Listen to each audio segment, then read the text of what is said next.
Una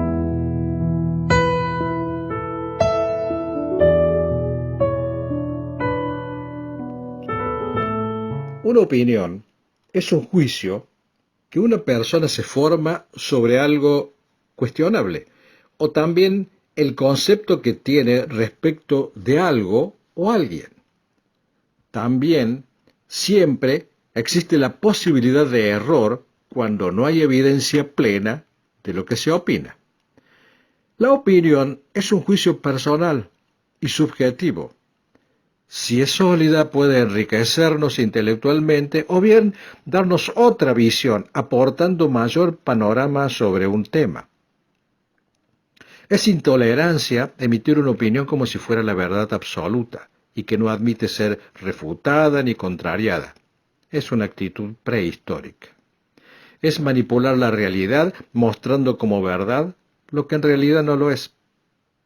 Está en la naturaleza humana la posibilidad de expresarse libremente y nadie debería coartarla si se hace con altura y respeto. Todos tenemos la obligación de escuchar y el derecho de ser escuchados. Y cada uno libremente discierne el concepto y se forma una idea propia. Así se va forjando el crecimiento personal. Estamos viviendo una era en la que todos podemos publicar ideas sobre distintas situaciones vía redes sociales. Lamentablemente, en muchas ocasiones sin seriedad ni fundamento, o simplemente para confundir. Ahora bien, todas las opiniones humanas tienen un valor relativo, y algunas pueden estar mejor fundamentadas que otras, pero nadie tiene la verdad absoluta. Por eso, la Biblia también se refiere al tema y deja bien explicitada la realidad de la palabra humana. Por ejemplo, en Proverbios 14:12, hay camino que al hombre le parece derecho, pero su fin es camino de muerte.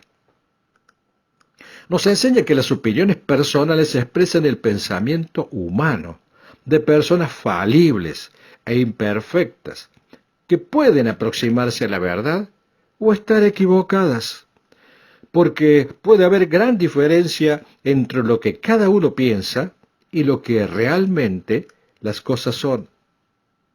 Si la opinión es inflexible, imponerla lleva al fanatismo y a la esclavitud. El hombre no tiene atribuciones para imponer su verdad, pero todo ser humano tiene el derecho a que su opinión sea respetada. Ese es también el proceder de Dios con el hombre. Él respeta nuestra manera de pensar y nuestras decisiones. Claro que tiene consecuencias vivir de manera equivocada, pero Dios nos respeta siempre, no obliga a nadie. No es tirano, ni un titiritero. Nos respeta como personas responsables, capaces de decidir. Por eso nos dio el libre albedrío, es decir, la potestad de obrar según cada uno considere y elija. Esto significa que las personas tienen naturalmente libertad para tomar sus propias decisiones, las que muchas veces están sujetas a presiones, necesidades o limitaciones. El libre albedrío otorga al ser humano la libertad, tanto para hacer el bien como para hacer el mal. Y eso, desde luego, tiene sus implicancias éticas y morales, pues el individuo es también responsable de sus acciones, tanto por sus aciertos como por sus errores. Los cristianos debemos aprender todo lo bueno y lo que nos ayude a superarnos moral e intelectualmente, siempre conscientes de que la única verdad es Cristo y que su palabra nos permite conocerla. El Evangelio de Juan expresa claramente en 14:6. Jesús le dijo: yo soy el camino, la verdad y la vida. Nadie viene al Padre sino por mí. Esta afirmación divina muestra que el único camino para llegar a Dios es Jesucristo. No hay otro. Él es el único mediador entre Dios y el hombre. Y no es una opinión, sino una verdad declarada por la misma palabra de Dios. La soberbia y vanidad humana muchas veces ciega el entendimiento y nos lleva a aferrarnos a una manera de pensar según vivencias propias, las cuales quizás debamos cambiar. Eso sería la actitud más inteligente, en lugar de desechar lo que es contrario a nuestra manera de vivir. Deberíamos asimilar los mandatos y enseñanzas de Dios para una superación personal y no vivir autoengañados. No es una actitud inteligente mantenernos en la zona de confort y resistirnos al cambio, rechazando la bendición de las enseñanzas divinas. Dios no nos impone su palabra, pero nos pide que la escuchemos.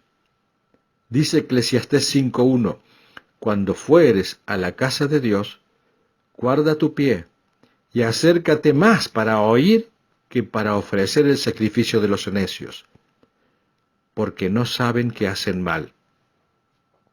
No te des prisa con tu boca, ni tu corazón se apresure a proferir palabras delante de Dios, porque Dios está en el cielo, y tú sobre la tierra. Por tanto, sean pocas tus palabras, porque de la mucha ocupación viene el sueño, y de la multitud de las palabras, la voz del necio. Mucha gente en el mundo de la religión y de la política intenta convencernos con multitud de palabras.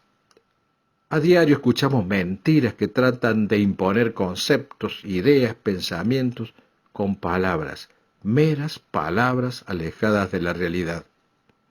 Dios nos dice que la voz del necio viene en multitud de palabras. Necio significa ignorante, terco, porfiado, fanático. También el ser humano trata de imponerle al mismo Dios su pensamiento. Por eso dice en Mateo 6:7, y orando, no uséis vanas repeticiones como los gentiles, que piensan que por su palabrería serán oídos. La Biblia nos dice cuál debe ser nuestra respuesta a la terquedad en Proverbios 26:5. Responde al necio como merece su necedad, para que no se estime sabio en su propia opinión. Dice que hay que responder como merece, es decir, con la verdad de Dios. Las palabrerías no deben convencernos. Tenemos que ser conscientes que Dios nos ha creado a su imagen y semejanza, dándonos el libre albedrío para analizarlo todo y solo retener lo bueno. Prosigue Proverbios 21:2. Todo camino del hombre es recto en su propia opinión, pero Jehová pesa los corazones. El hombre, encerrado en su propia limitación, piensa que su opinión es la verdad, pero no es así. Puede ser una verdad, o puede ser su verdad, pero no la de los demás, ni mucho menos la de Dios. Proverbio 26:12. ¿Has visto hombre sabio en su propia opinión? Más esperanza hay del necio que de él. Quiere decirnos que hay más esperanza y confianza en la opinión del ignorante que en la de aquel que se cree sabio en su propia opinión. Y Proverbios 30:12, hay generación limpia en su propia opinión, si bien no se ha limpiado de su inmundicia. Todos necesitamos de la misericordia y amor de Dios, porque la Biblia nos dice que no hay justo ni aun uno. Pero muchos piensan que viven en lo cierto. La Biblia nos dice, no hay quien entienda, queriendo significar que no lo quieren entender, por eso no buscan a Dios. Es importante conocer a Dios y su palabra, porque es la única verdad, que nos quita la venda de los ojos y nos muestra en Él la vida verdadera. El Verbo se hizo carne en Jesucristo, y con su palabra podemos salir de la mentira y confrontarla con la única verdad. Así podremos vivir lo que Él es, Dios mismo. No necesitamos otra señal. Su palabra es suficiente, porque en ella encontramos la única verdad, a Jesucristo nuestro Señor. Dios vino en la persona de Jesús. Es importante que le conozcas y vivirás en su sabiduría, en sus obras maravillosas y en su reino.